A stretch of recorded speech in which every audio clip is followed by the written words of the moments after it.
Bueno, vamos a la palabra, oremos al Señor. Gracias, Padre, te damos por esta oportunidad nueva que nos das de reunirnos aquí con el propósito, Señor, de glorificar tu nombre en medio de tu pueblo, en nuestras vidas, Señor. Queremos recibir de ti, no de los hombres. Y Padre, te ruego que seas tú manifestando tu propósito y voluntad en este lugar, así como se hace tu voluntad absoluta y soberana en el cielo, donde todos esos ángeles constantemente están sirviéndote y obedeciendo tu voz. Señor, que podamos hacer nosotros ahora. Yo al hablar, Señor, lléname de ti, de tu gracia, pon tus palabras en mi boca. Y también te ruego también por mis hermanos que van a oír, que le des un espíritu atento y también un espíritu de sabiduría y gracia para entender tu palabra y aplicarla a sus propias vidas, Señor. Que no sean solo oidores, sino hacedores de tu palabra. Gracias, Padre. Te damos la honra y la gloria solo a ti, Señor. Quedamos pues en tus manos. Te ruego que nos llenes de tu Espíritu Santo y gracias te damos por ese Espíritu glorioso que nos ha sido dado. En Cristo Jesús. Amén, Señor. Bueno, estamos hablando sobre el orgullo, no sé si se acuerdan, pero antes de comenzar con el tema que estábamos viendo, empezamos el sábado pasado a hablar sobre el tema del orgullo y como se acuerdan como el pecado original o la raíz del pecado. Del orgullo es como una planta que nace en todos los demás pecadillos que nos asedian. Y creo que fue el fin de semana pasado que traduje un breve artículo, que creo que lo mandé a todos los hermanos de Camino Santo, pero me parece apropiado. El Señor me movió tremendamente, sobre todo en el día de hoy, a hablar sobre este tema, porque es de fundamental importancia, más allá del tema del orgullo y todo eso. La verdad central de la palabra de Dios, o digamos el corazón de la palabra de Dios y de Dios mismo, expresado en su palabra, es precisamente el amor.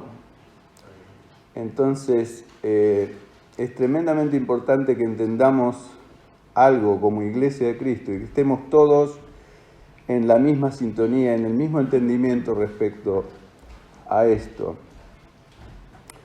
Este artículo del cual estoy hablando es El secreto de la vida sobre el pecado, que es prácticamente el tema que estamos desarrollando a través de distintas situaciones, ¿no es cierto? Ese es el mensaje central, que el Señor nos ayude a ser hombres y mujeres de Dios y que cada vez más nos alejamos del pecado y vivimos más en victoria sobre el pecado, sobre el mundo y sobre nuestro enemigo el diablo, y que podamos realmente, como dice la promesa al final de la epístola a los romanos, de que la promesa que hace Pablo, ¿no es cierto?, a todos los creyentes en Roma, y también yo las recibo para mí, de que pronto Dios pueda poner al enemigo debajo de mis pies. Ese es un anhelo tremendo en mi vida, no sé la de ustedes, pero a eso me llamó el Señor, a ser victorioso sobre el pecado. Por eso no solamente murió para llevarme al cielo, sino para darme victoria sobre el pecado, y eso es tremendamente importante. Entonces, si yo no entiendo eso, es como una situación que no tiene salida y siempre voy a estar luchando con viejos pecados que nunca me dejan, porque hay algo, y a mí me pasó, o sea, por eso estoy hablando de cosas que nos pasan a todos. Y el Señor no quiere eso en nuestras vidas. El Señor quiere que crezcamos, así nos desarrollemos, y podamos, así como nosotros enseñamos a nuestros hijos a valerse por sí mismos en la vida, y esa es responsabilidad de todo padre, por eso los educamos, los disciplinamos, los adiestramos en una serie de cosas, aún de cómo se come, cómo se deben de limpiar, etc. Dios nos adiestra precisamente para una vida de victoria. Y el tiempo que tengamos en esta vida debemos ser crecientes en ese aspecto. No podemos, un cristiano que está siempre derrotado con los mismos pecados, es un cristiano que no está viviendo la vida de victoria que quiere el Señor. Entonces, todos estos mensajes son para ayudarlos a ustedes, y a mí también, soy parte del mismo cuerpo que es su iglesia, a poder crecer en esta área. En otras palabras, cada vez estar más fortalecido espiritualmente y que mi carne, o sea, mis pasiones humanas que todos tenemos, sean cada vez más debilitadas en mí. O sea, ¿se acuerdan lo que dice Pablo en Gálatas? El que siembra para la carne, de la carne cosechará corrupción, muerte. Pero el que siembra para el espíritu, del espíritu segará vida. Ahí están las dos claves, o las dos cosas, son como dos almácigos o macetas o lugares donde hay tierra y yo puedo sembrar para un lado o para el otro.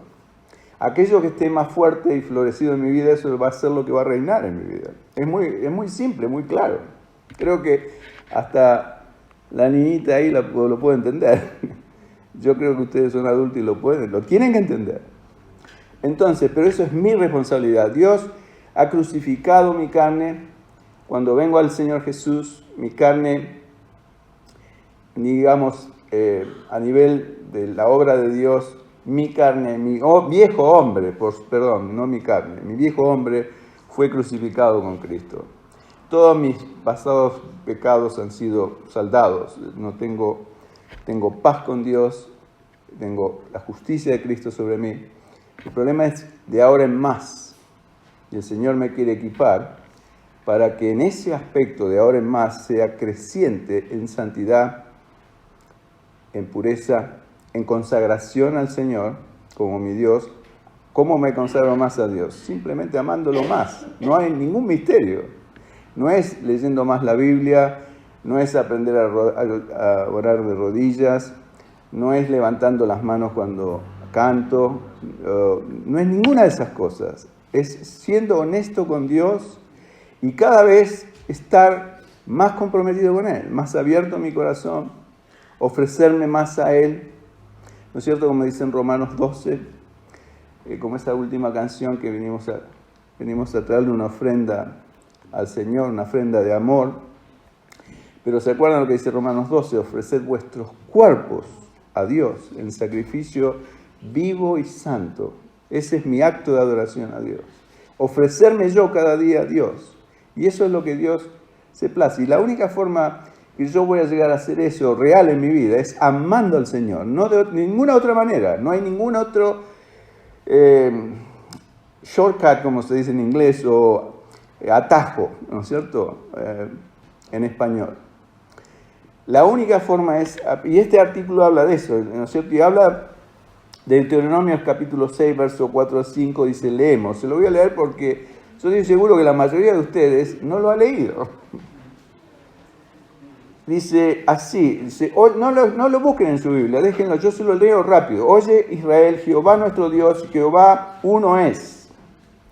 Y amarás a Jehová tu Dios de todo tu corazón, de toda tu alma y con todas tus fuerzas.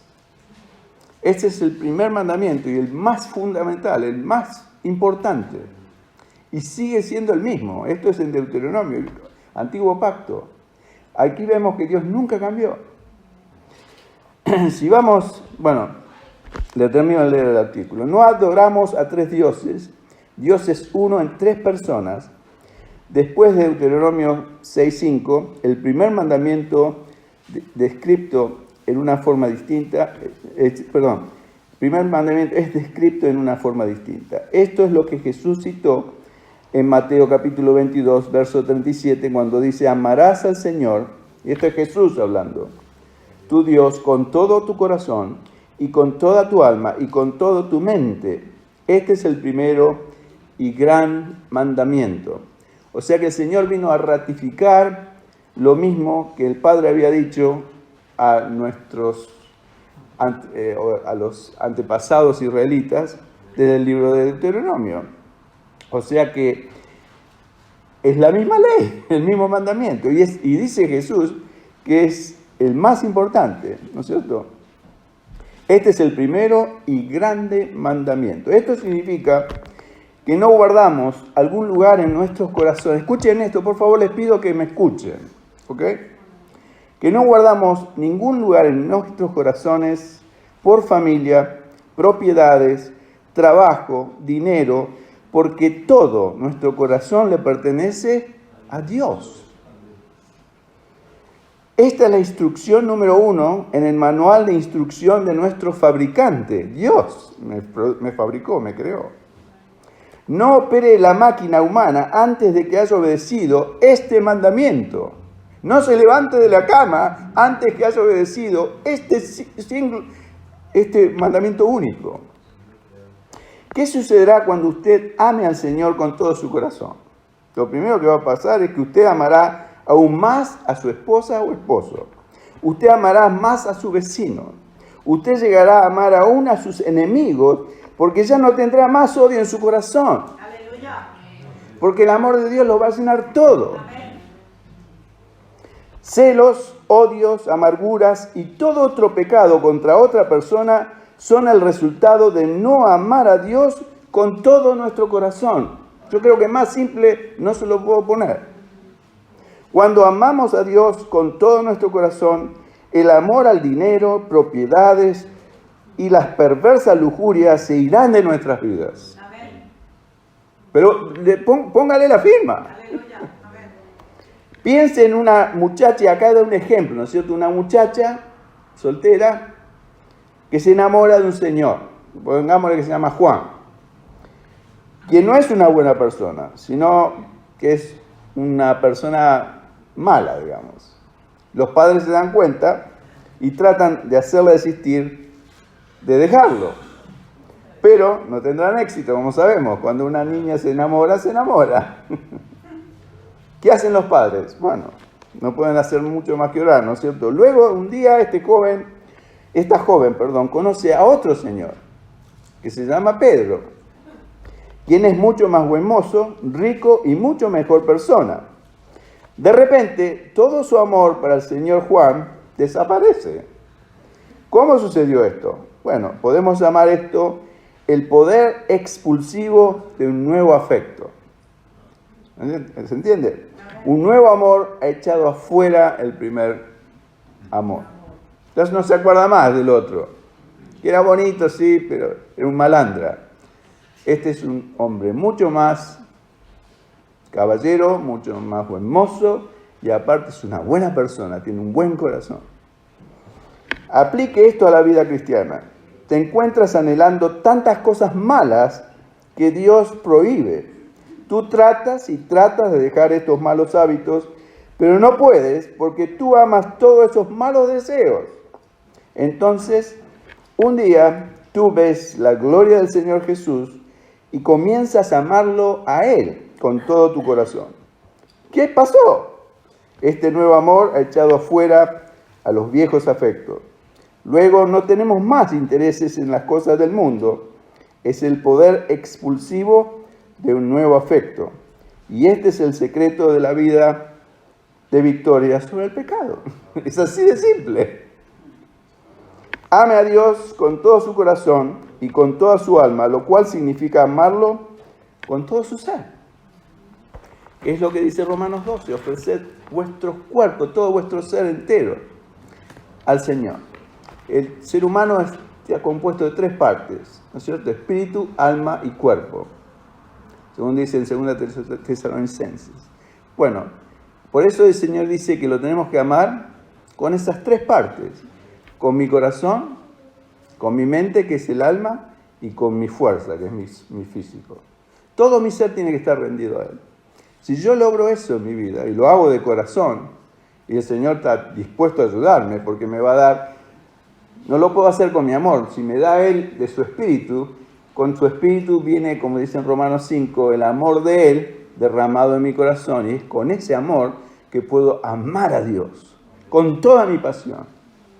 Y ese es el poder para yo poder vencer el pecado. Y acá, cualquiera de nosotros. ¿No es cierto? Ahora, fíjese, algo tremendamente importante. Lo que está pasando, hermanos, ya y va a pasar cada vez más aceleradamente, que el amor se va a enfriar, ¿no es cierto?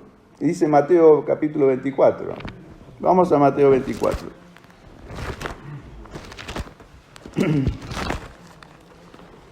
Pero ¿por qué se va a enfriar el amor? ¿Y de quién se va a enfriar el amor?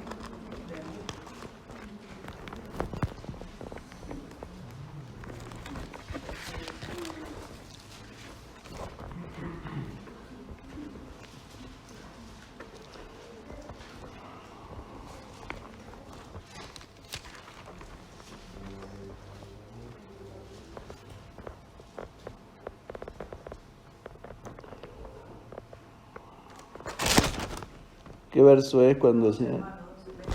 12, pues, sí. Ok, sí. Y dice así, voy a leer el texto para que entiendan el contexto. El verso 9, entonces os entregarán a tribulación y os matarán y seréis aborrecidos de toda la gente por causa de mi nombre, dice Jesús. Muchos tropezarán entonces y se entregarán unos a otros y unos a otros se aborrecerán. Pero está hablando de los creyentes, no está hablando de la gente del mundo. Y esto es tremendamente importante y es por falta de amor. Y muchos falsos profetas se levantarán, esto lo estamos viendo, y los falsos profetas no tienen ninguna injerencia en el mundo, es en la iglesia que tienen injerencia. Y engañarán a muchos ¿de dónde? De las iglesias, no de la gente en la calle. O sea que está hablando a los creyentes. Y por haberse multiplicado la maldad, el amor de muchos se enfriará. Los de afuera nunca han tenido amor, hermanos. Discúlpenme que les digo, es adentro de la iglesia que se va a empezar a enfriar el amor. Y esto es importante que lo entendamos, porque precisamente es el amor que necesitamos para vencer el pecado, para amar realmente a Dios con honestidad y sinceridad de corazón, y que ese amor nos ayude a olvidarnos de nuestras cosas que tanto anhelamos en la carne. Bueno, ese amor se va a empezar a enfriar. ¿Sabe por qué? Es muy simple. El Señor hoy me dio una analogía bien clara. Todos saben lo que es alcalino y ácido, ¿no es cierto? Todos sabemos lo que es. Bueno, por ejemplo, un cáncer se desarrolla, y eso está comprobado, en un cuerpo ácido.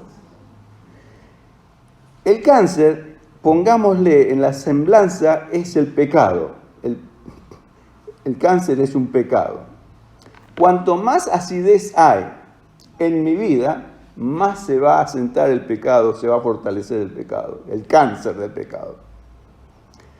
Alcalinidad es santidad. Cuanto más alcalino es mi cuerpo, menos se va a asentar el pecado en mí. ¿Y cómo viene la alcalinidad? Precisamente a través del amor. No hay otra forma. No es, por eso digo, no es orando de rodillas o leyendo todo el día la Biblia, o es asilándome en una pieza y no salir a la calle y dejar mi trabajo y dedicarme solamente a la oración y al ayuno.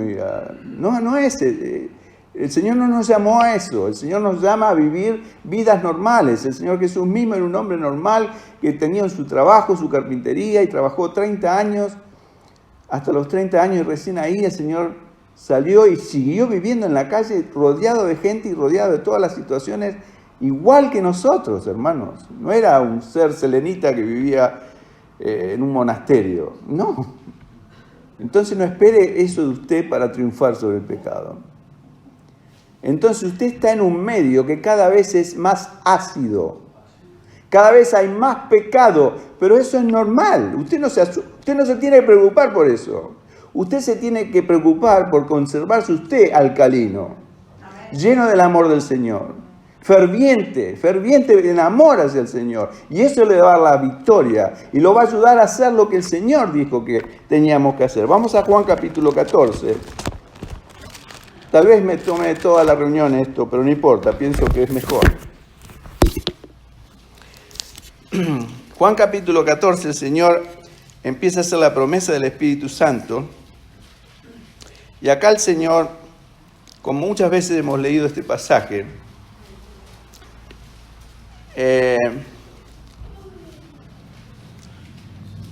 dice así: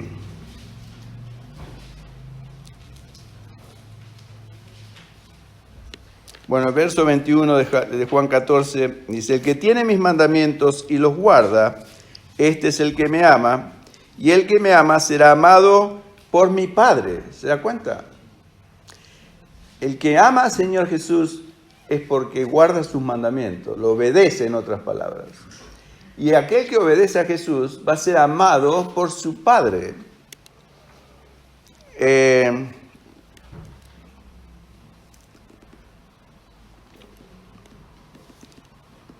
Y el que me ama será amado por mí, y yo le amaré y me manifestaré. Entonces después le dijo Judas, no el Iscariote, Señor, ¿cómo te manifestarás a nosotros y no al mundo? Y respondió Jesús y le dijo, el que me ama, mi palabra guardará, y mi Padre le amará, y vendremos a él, y haremos morada con él. Vemos nuevamente que el Señor hace énfasis tremendo en el amor, y el amor está representado en tener una absoluta sujeción a la voluntad de Él, guardar sus mandamientos, obedecerlo en otras palabras, obedecer la palabra de Dios. Y esa es la forma que tengo para mí mismo evidenciarme si yo estoy amando realmente al Señor, o me estoy engañando a mí mismo, o soy un hipócrita, o las dos cosas, porque si me engaño a mí mismo también caigo en hipocresía. O sea que el Señor nos llama bien claro y nos dice hasta último momento que el secreto está en el amor hacia Él, no en otra cosa. Y el problema al final de la cosa, al final de los tiempos, cuando se desate una gran persecución, que entre paréntesis ya está viniendo, yo le mandé a algunos de ustedes un pequeño mensaje de César Vidal que habla precisamente y da cifras de estadísticas de dónde son los países más perseguidos, de mayor persecución de cristianos. Y bueno, el número 1 está Corea del Norte, pero después viene Afganistán y muchos países generalmente musulmanes, aunque Corea del Norte no es un país musulmán, pero ese es el número 1. En China también, aunque muchos piensan que en China hay libertad de culto, pero no la hay. Los verdaderos cristianos están adorando a Dios en una iglesia oculta, subterránea, y esto ya hace años. Entonces, es algo que no se dice en ningún lado, los periódicos no hablan, pero hermanos, ya tenemos persecución en el mundo. Nunca hubo tanta persecución como hay ahora mismito hacia cristianos en el mundo. Aquí mismo, si leen los diarios, se van a enterar que en los Kmart, 2 personas adultas fueron para hacer fotografías para una iglesia, para la escuela dominical, y quisieron hacer un calendario o algo en esos kioscos que hay para bajar las fotografías y hacer. Y usted sabe que el software o el programa que maneja el kiosco ese, le impidió que pusieran la palabra Cristo, Jesús y una serie o iglesia, y esta gente se quejó. Y resulta que estaba preparado así, pero ese mismo software no hacía ningún tipo de problema si usted ponía Mahoma o Islam o Buda o lo que sea. Entonces, dése cuenta que eso es una forma de persecución ya aquí en Australia. Es más, este muchacho, Israel Falú, bueno, eso es bien claro, que no hay libertad de expresión. Bien claro, y eso va a traer cola, porque ya va a haber situaciones donde a los cristianos, usted es cristiano, entonces no firme contrato con este club. Le van a decir abiertamente, va a ver qué va a pasar. Entonces quiere decir que distintos tipos de formas de persecución ya existen. Lo que pasa es que nosotros estamos pensando de que está todo lindo porque vamos al trabajo y del trabajo a la casa y venimos unas horas a la iglesia y pensamos que ya está. Pero mire, si usted no conserva su ser alcalino, el pecado del mundo, que es ácido, lo va a sobrellevar a usted. Y es por eso que el Señor hace esta advertencia en Mateo 24, que por multiplicarse el mal alrededor nuestro, el amor de muchos de los que estamos acá, que tendríamos que estar preservados, precisamente porque estamos nutridos del amor y la presencia de Dios, vamos a ser afectados, y por esa razón el amor de muchas personas dentro de la iglesia se va a enfriar, se va a apagar. Ahora, dígame una cosa. ¿Qué es lo que produce el amor en mí o en cualquier cristiano? El Espíritu Santo. Quiere decir que si el amor se apaga, es porque el Espíritu se apaga. Entonces, dense cuenta de la gravedad de lo que el Señor está declarando. Y yo creo que más que orar, por supuesto tenemos que orar por nuestros hijos. Pero hermanos, tenemos que orar más por nosotros que por nuestros propios hijos. ¿Saben por qué? Porque si nosotros no le damos un buen ejemplo a nuestros hijos de que somos cristianos comprometidos 100% con nuestro Señor, que lo amamos de verdad y de todo nuestro corazón, y que lo demostramos con nuestra vida, con nuestro diario vivir, que le damos la prioridad que Él debe tener, que no es lo último, el último orejón del tarro, que es el primero siempre en mi vida, que está antes que mí mismo, antes que mi esposa, antes que mis hijos, antes que mi nieto, antes que mi trabajo.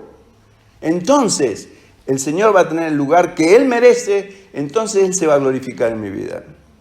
No de otra manera, no hay ninguna otra forma. Por eso dice que amarás al Señor con todo tu corazón. Quiere decir que más que a todas las cosas que yo amo en la vida. Ahora dígame con toda honestidad, con mano en el corazón, ¿es así como vive usted? Yo dudo mucho, por mí mismo lo digo. Pero hermano, eso es donde tenemos que llegar. Es un desafío, pero tenemos que aceptarlo. Si no somos hipócritas, y ¿sabe qué? Si somos hipócritas, vamos a quedar tendidos en el camino, como esos israelitas que no pudieron entrar a la tierra prometida porque no tuvieron fe. Yo no quiero hacer eso. Yo quiero creerle a mi Dios. Quiero recibir de Él directamente la verdad. Y que Él me diga y me revele en mi corazón si hay algo que opaca su presencia en mi vida, algo que eclipse la prioridad de Dios en mi corazón antes que cualquier otra cosa. Y yo creo que ustedes, cada uno de ustedes tiene que hacer lo mismo si queremos que esta sea una iglesia verdadera del Señor Jesús. Ahora, si queremos jugar, avísenme. Sinceramente les digo. Miren, una semana tiene 7 días de 24 horas. Si hacemos un cálculo matemático y multiplicamos 24 por 7, una semana consta de 168 horas. Dígame, la mayoría de ustedes viene una vez por semana a escuchar, digamos, 2 horas de palabra de Dios. 1 hora de prédica y 1 hora de canto de alabanza y adoración. Quiere decir que de 168 horas usted invierte 2 horas nada más con Dios. Es muy probable que muchos de ustedes, no quiero señalar a nadie, por supuesto no está en mí, pero cada cual sabe, pasa solamente menos del 2% de su tiempo en la semana recibiendo palabra y nutriéndose de cosas espirituales. El resto usted está en la acidez del mundo. Tenga cuidado, porque su cuerpo se va a hacer ácido y el cáncer lo va a perseguir, el cáncer del pecado. El amor de usted se va a enfriar. Póngale la firma. Así que, hermanos, si quiere mantenerse firme y genuino en las cosas de Dios, hágame caso, despréndase de todo amor y ponga su vista en el amor al Señor. Aprenda a amar al Señor de todo su corazón, de verdad, amén, no a los juegos. Amén. Despréndase de todo obstáculo que le impide a usted amar a Dios. Porque cualquier obstáculo, créanme, lo digo para mí, es el diablo que lo pone. Y terminan siempre siendo excusas. Discúlpeme que le hablo con tanta honestidad, pero es algo que, si yo lo digo, creo que me quema, así como le pasaba a Jeremías. Porque es la verdad, hermano, sinceramente le hablo de corazón. Los quiero con todo mi corazón. Y veo frialdad en la iglesia, veo frialdad hacia el Señor, veo falta de compromiso, veo falta de responsabilidad. Quiero ver cristianos adultos que crecen en las cosas de Dios, que se fortalecen cada vez más. Hombres que eran enanos y ahora son gigantes en el Señor. ¿Quién lo puede hacer eso? Solamente el Espíritu de Dios en mí. Mi fidelidad al Señor Jesús. Mi amor genuino y verdadero hacia Él. Eso no lo van a dejar de ver mis hijos. Lo van a notar a la distancia. Y se tiene que notar. El Señor dijo 2 cosas de un verdadero cristiano. Primero, que somos la sal y la luz. ¿Qué características tienen esas 2 cosas? ¿Saben qué característica tiene? Cualquiera de esas 2 cosas no necesitan ser publicitadas. Si usted entra a una habitación que tiene luz, no hace falta que yo anuncie y diga, miren hermanos que acá hay luz. No, ustedes se van a dar cuenta que hay luz. ¿Hay diferencia entre la luz y las tinieblas? Sí. Bueno, ¿se da cuenta si entra en una habitación con luz? Bueno, así se van a dar cuenta los demás que usted es luz.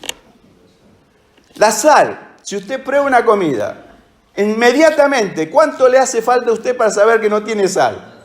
Un instante. Esta comida no tiene sal. Se da cuenta que no hace falta publicitar ni la sal ni la luz. Se publicitan solas. Y así es un cristiano genuino. Se publicita solo.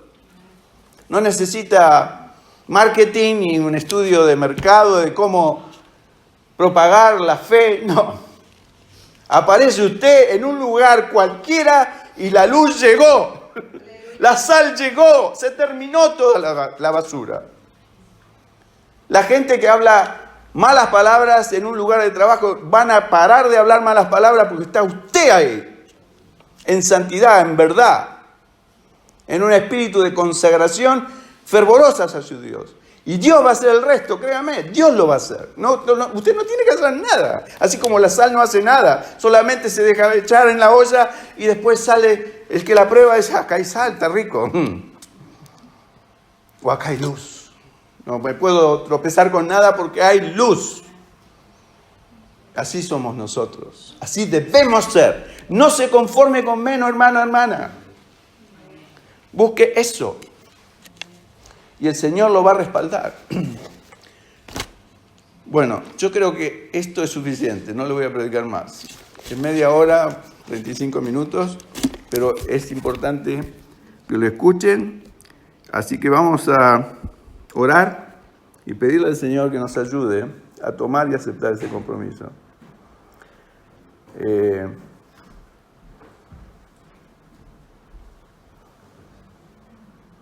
No solo eso, hermanos, sino que todo este proceso del amor genuino a Dios nos va a ayudar realmente a talar esa raíz de orgullo en nuestras vidas. Porque el orgullo es cancerígeno. Que el Señor, mire, yo le pido al Señor, honestamente, que corte toda raíz de orgullo en mi corazón. Que lo destruya, que ponga el hacha ahí y lo opere. Yo sé que es como un enfermo de cáncer nuevamente. Me acuerdo de mi papá, tenía cáncer en los pulmones, pobrecito, y lo tuvieron que operar y sufrió mucho en la operación, pero mi papá fue porque quería sacarse el problema. Pobre, igualmente murió, pero a lo que voy es que si yo sé que tengo algo que me está matando, voy a decidirme a que me lo saquen por más doloroso que sea. Y me presto a la operación, me presto a que me abran con un bisturí y que sea doloroso y el posoperatorio y lo que ustedes quieran pensar, pero se saca el cáncer de encima. Y pídanle al Señor que les saque ese cáncer del orgullo, porque es el orgullo el que nos lleva a cometer toda la gama de pecado que ustedes se imaginan. Es el orgullo, es la raíz del pecado. Y el Señor vino con un hacha en la mano a arrancar esa raíz que nos lleva más y más a crecer en maldad en vez de las cosas de Dios. Gracias, Señor, te damos. Te pido, Señor, que ayudes a cada uno de mis hermanos, a mí también, a realmente amarte y ponerte a ti en el lugar primero en nuestras vidas, Señor. Que no haya nada ni nadie por sobre ti mismo, Señor. Que tú seas el foco de mi vida, de cada uno de mis hermanos. Que podamos exhortarnos y animarnos los unos a los otros, no solamente a congregarnos, que está bien congregarnos, pero sino que cada día, Señor, podamos acudir a ti, buscarte de corazón, leer tu palabra, no para buscar solamente cumplir con la lectura diaria de tu palabra, sino para ver tu gloria, Señor, reflejada en esa palabra. Para que tú nos hablas los ojos espirituales, podamos ver, recibir revelación de lo que tú quieres para nuestras vidas. Cómo servirte mejor, cómo honrarte más, cómo adorarte en espíritu y en verdad, como nos mandas tú, Señor Jesús. Enséñanos, ¿cómo es esto? Danos visión, danos revelación, como personas, como individuos y también como iglesia, como cuerpo espiritual. Señor, que podamos ser un verdadero testimonio puro para ti en este lugar. Que no seamos muchos, pero que seamos un testimonio puro y santo para ti. Que tú te puedas complacer en este pequeño lugar humilde. Que podamos llevar honra y gloria a tu santo nombre, Señor. Que el nombre de Dios sea glorificado y exaltado por sobre todas las cosas. Que ese sea el foco de nuestras vidas. Nada más. Que no sea quedar bien o decir palabras elegantes o bonitas o prestigiosas o que la escuche el mundo entero. No me interesa. Señor, este pequeño rebaño que está aquí, Señor. Que pueda escuchar tu palabra, recibirla. Y Señor, que cambie los corazones, que los haga sensible a ti, a la verdad que hay solamente en ti, en tu palabra. Y que puedan abrir sus corazones para recibir la dádiva que solo tú puedes dar. Esa bendición tremenda de la presencia tuya misma en nuestros seres por tu Espíritu Santo. Señor, llena a cada uno de mis hermanos con tu Santo Espíritu. Que no quede nadie desprovisto de una completa llenura de tu Espíritu Santo, y que seas tú despertándolos a la mañana con gozo, con alegría, con denuedo renovado, con entusiasmo, Señor, de servirte a ti, al Rey de Reyes, al Señor de Señores. Qué privilegio, Señor, hemos tenido, así como leyó mi hermano Abelardo en ese texto de Isaías. Oh, moradora de Sión, alégrate, alégrate, porque tu Rey reina. Que reines en nuestros corazones, Señor, que seas realmente el Rey de nuestras vidas, que seas tú el foco, el centro de nuestra existencia, y que eso sea notorio en todo lugar, que nuestros hijos, nuestros nietos lo vean, lo palpen, Señor. Que no quede nadie sin ver la luz tuya reflejada en nosotros y a través de nosotros, esa sal que pone sabor a la vida. Gracias, Señor, por habernos dado todo lo que nos diste, y perdónanos por no valorar lo que tenemos ya, Señor. La grandeza que hemos recibido y las desperdiciamos quejándonos porque no tenemos cosas materiales. Oh, Señor, perdónanos. Ayúdanos, Señor, a serte fiel en este momento histórico que estamos viviendo. Que cuando tú vengas, como dice, más cuando venga el Hijo del Hombre, encontrará fe en la tierra. Sí, Señor, la vas a encontrar en mí. Quiero estar lleno de tu fe, lleno de tu presencia. Que si hay un solo lugar donde no va a faltar el amor, sea este, Señor. Sea en mi casa, sea en mi corazón. Y que lo vean mis hijos, mis nietos y así los hijos y nietos de mis hermanos. Gracias, Padre, porque es tu voluntad hacerlo. Y te estamos pidiendo conforme a tu voluntad y te agradecemos de todo corazón, Señor, porque sabemos que lo harás, sino en la medida que nos prestemos para permitirte a diario para que tú lo hagas. Gracias, Padre. Así sea la honra y la gloria en el nombre precioso de nuestro Rey, Señor y Salvador, Jesucristo. Amén.